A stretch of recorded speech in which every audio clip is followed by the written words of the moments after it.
जानेवारीला ते हमखास लोणीमध्ये हजर असायचे आणि आज सगळ्यात ते आपल्या आठवणीमध्ये असणारच आहेत। सरांनी जसं किंवा सरपंचांनी जसं मांडलं की काही पालकांच्या अडचणी आहेत, काही मुलांच्या अडचणी आहेत, काही मुलींच्या अडचणी आहेत, तर मी त्यांना एक सूचना देऊ इच्छिते काकडे सरांना की त्यांचा एक व्हॉट्सअप ग्रुप तयार करावा पालकांचा आणि तुमच्या काही ज्या अडचणी आहेत त्याच्यात त्यांनी त्या मांडाव्यात पालकांनी, जेणेकरून आमच्यापर्यंत ते पोहोचतील आणि आम्ही त्याच्यामध्ये काहीतरी तुम्हाला सोल्युशन वेळेत देऊ शकू आणि अजून शाळेला चांगल्या स्तरावर नेऊ। तर ते एक अवलंब आपण चालू करूया। दुसरं आहे की बऱ्याच वेळेला असं होतं, म्हणजे मला परवा आठवलं की आमच्या बिल्डिंगमध्ये सुट्टी होती, तर मुलांना विचारलं कशाची सुट्टी आहे, तर त्यांनी सांगितलं राखी पौर्णिमा सुट्टी आहे, 15 ऑगस्टची सुट्टी आहे, पण बऱ्यापैकी मुलांना त्याच्या मागची कथा किंवा त्याच्या मागं काय घडलेलं हे माहिती नसतं।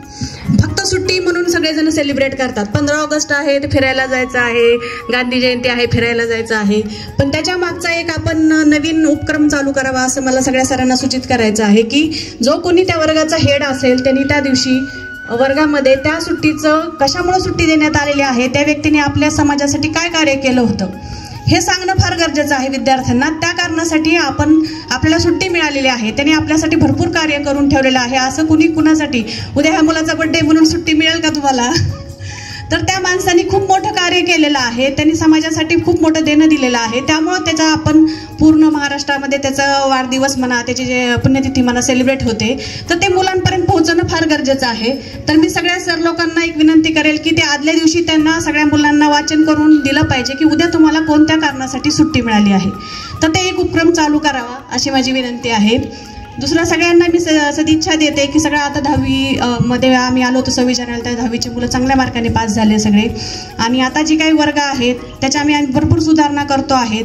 पहिला आमचं इन्व्हॉल्वमेंट एवढं नव्हतं, बापू सगळं पाहत होते, पण आता आम्ही त्याच्यामध्ये भरपूर उपक्रम आमच्या डोक्यात आहेत नवीन चालू करायचे। मुलींसाठी काही सोयी करायच्या माझ्या डोक्यात आहेत, मुलांसाठी मुलींना पुढच्या शिक्षणासाठी अजून काय आपल्याला ॲडिशनल क्लासेस घेता येतील का, किंवा जसं सर म्हणाले भरपूर आता ही रांगोळी किती सुंदर काढलेली आहे, त्या मुलीने डान्स फार सुंदर केला, तर जे एक्स्ट्रा ॲक्टिव्हिटी आहेत त्याच्यासाठी खरं तर मुलांना वेळ मिळत नाही, पण त्याच्यासाठी अजून ॲडिशनल आपल्या काही क्लासेस लावता येतील का, शाळेमध्ये अजून काही सुधारणा करता येतील का, त्याच्याकडे आम्ही पूर्ण लक्ष देतोय आणि ते आम्ही प्रयत्न पूर्ण करू। आणि बापूंनी जी ज्ञानाचा दीप म्हणता येईल लावलेला जो आहे लोणीमध्ये, तर तो आम्ही असा अखंड तेवत ठेवण्याचा 100% प्रयत्न करू, आमच्याकडनं पूर्ण त्याला 100% साथ राहील।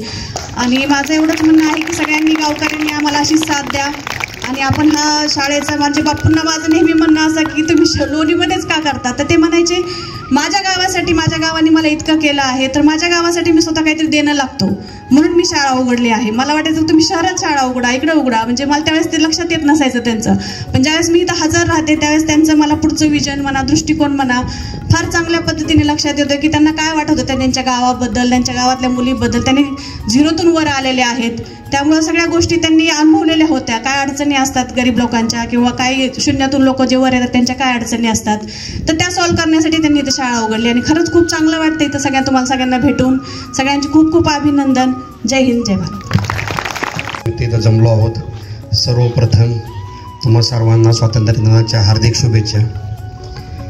लोणी मसदपूर असेल, बजरंगवाडी असेल, खातगाव आहे, पुनवर आहे, जळकेवाडी आहे, ह्या गावचे सर्व ग्रामस्थ या ठिकाणी उपस्थित असणारे शाळेचे माजी विद्यार्थी आणि विद्यार्थी मित्रांनो, इथे जमलेल्या सर्वांचे मी प्रथम स्वागत करतो। आधीच ऊन भरपूर पडलंय, चटकतंय, त्यामुळे आता उरकतं घ्यावा लागणार आहे। कार्यक्रम थोडा लांबला आहे, काही मुलांची भाषणं राहिलीत, सरांना विनंती की त्यांची भाषणं तरी परत तुम्ही एकदा करून घ्या, त्यांनी तयारी केलेली असते ना सगळी काय। आज आपण इथे स्वातंत्र्य दिनानिमित्त जमलो आहोत। स्वातंत्र्य दिनाचं महत्त्व आपल्या सगळ्यांना माहीत आहे, आपल्या विद्यार्थी मित्रांनी या अगोदर भाषणामध्ये सर्व सांगितलंय, तर त्याबद्दल मी परत बोलणं उचित राहणार नाही।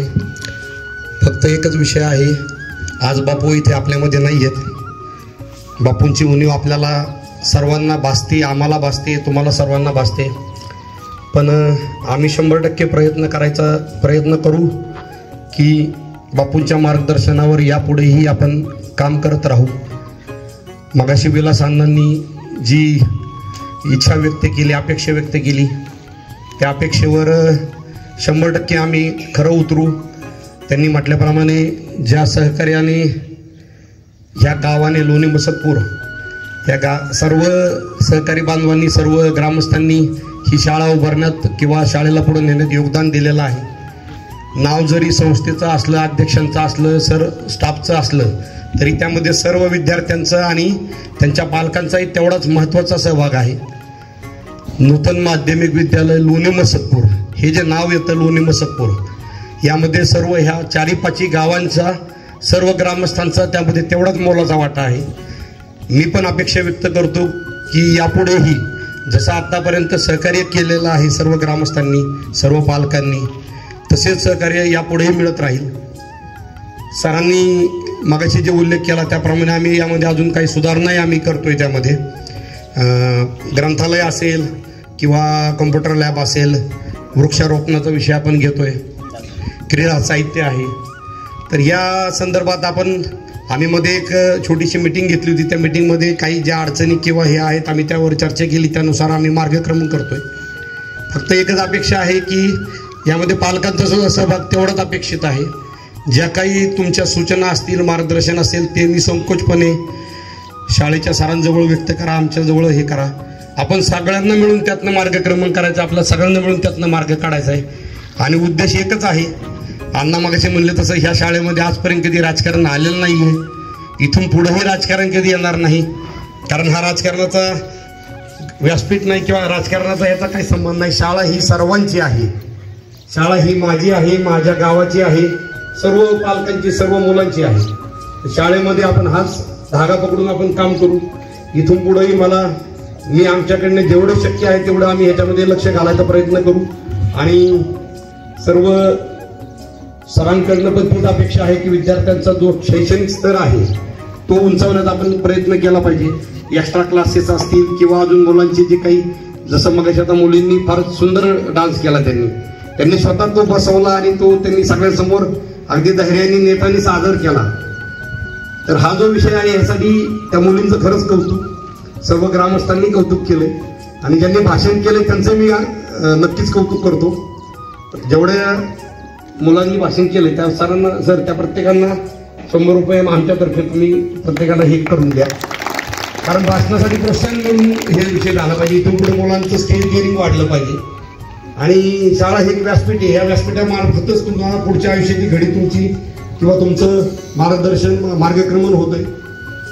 तर आज ह्या संदर्भात इथे उपस्थित असणाऱ्या सर्वांना मी धन्यवाद देऊ इच्छितो की भरपूर पाठीमागे व्याप असताना सुद्धा वेळात वेळ काढून सर्वजण इथं हजर आहेत आणि आपल्या सर्वांच्या सहकार्याने आपण या शाळेला नक्कीच पुढे नेऊ. बापूंचं जे स्वप्न आहे ते स्वप्नही आपण पूर्ण करू. इथून पुढच्या काळात शाळेचं नाव लौकिक हा उत्तरोत्तर वाढत राहील याची आम्ही सर्व मिळून काळजी घेऊ. धन्यवाद. जय हिंद, जय महाराष्ट्र.